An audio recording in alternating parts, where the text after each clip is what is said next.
the Red Sea, and that had to do with water. And he made the Red Sea turn, he made the sea turn into blood, or it was one of the plagues when they were in Pharaoh's land, and they were in Egypt. And when he parted the Red Sea, God moved and breathed on the waters and separated them from the waters and separated them from their enemies through water. It was very interesting that God was going to deliver his people through the water and separated by fire, and then have that fire move to the other side and tell you, this is my established thing. You cannot get through because I have established my people through water. You cannot come through this baptism. It reminds me of what the apostle said, that we could be baptized with what you're baptized with. We could be just like you. We could do what you have to, what you told us to do to get to the kingdom of God. We could be just like you. He said, yeah, you can be baptized when I'm with, but you can't really go as far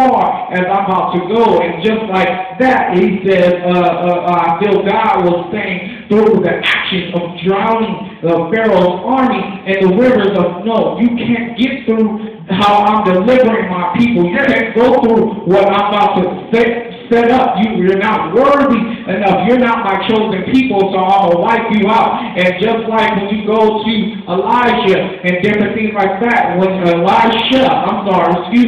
and he said, I lost my act.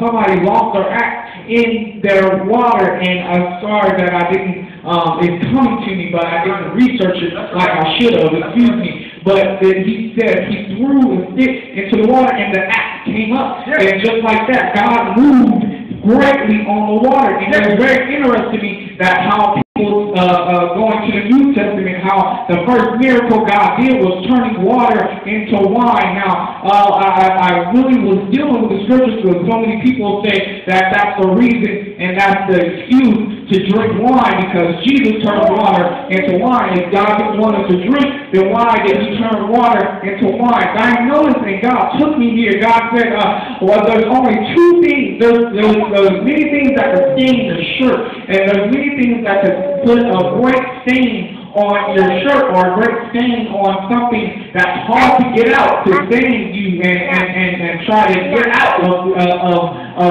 something that you're wearing or something that's a carpet, whether it's something else or something fabric. It's hard to get that stain out, which is wine and blood. It's very hard to get those two things once it's set in, especially wine. And so I took that and I said, God, why are you explaining this to me? He said, notice my words when I said, I wash you with the blood. I'll make your garments white as snow. With the blood of the Lamb, I'll make it white as snow. Now, how can you make something white when it's red and blood stained red? When it stains your clothes, and when it stains everything that's around it, when it's known to make a very, very nasty mess, when it's filled. Now, when God said that, he said, I made them white as snow. So this is how I shed my blood. This is how I set up things. I met the need by turning the water into blood. I met the need by turning the water into wine. Now, when the need was met, it was remarkable, and it was very, very significant, because he said, I can make things, my God, help me, Jesus. I can make this turn around. I can make this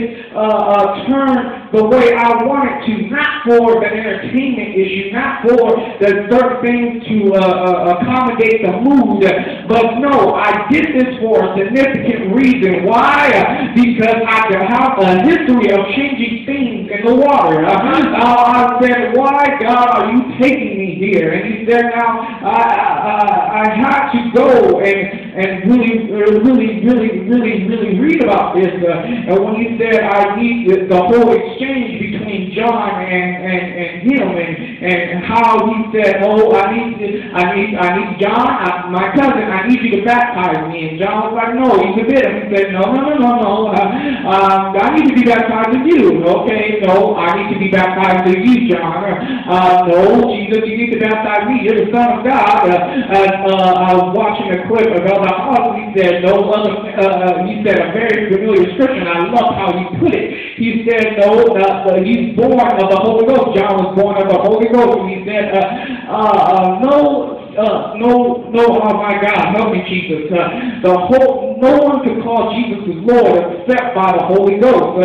So he said, no, I know who you are. You're going to have to baptize me. And Jesus finally said, no, it's forbid us to fulfill all righteousness. It is for us to fulfill all righteousness that you baptize me to repentance. I have to get into this water. Now, before I go there, Jesus, God, being God, moved on the face of the waters in the Old Testament. It was very significant to me. Why did God, on everything else, move on the face of the waters, and how this earth is formed with more water than land? And I was trying to figure out why God moved on the face of the waters, and He separated lands and continents are split apart by water. And it's very interesting how around like 2/3 of this earth is submerged in water. Now, God can control the seas, and He calmed the seas in the New Testament, and He told the seas to be at peace, and He had full control over the waters, and He showed Himself throughout the whole Bible that He moved in water. Now I said, God, help me with this one. Why, as you are God Almighty, and you're the pinnacle of perfection, why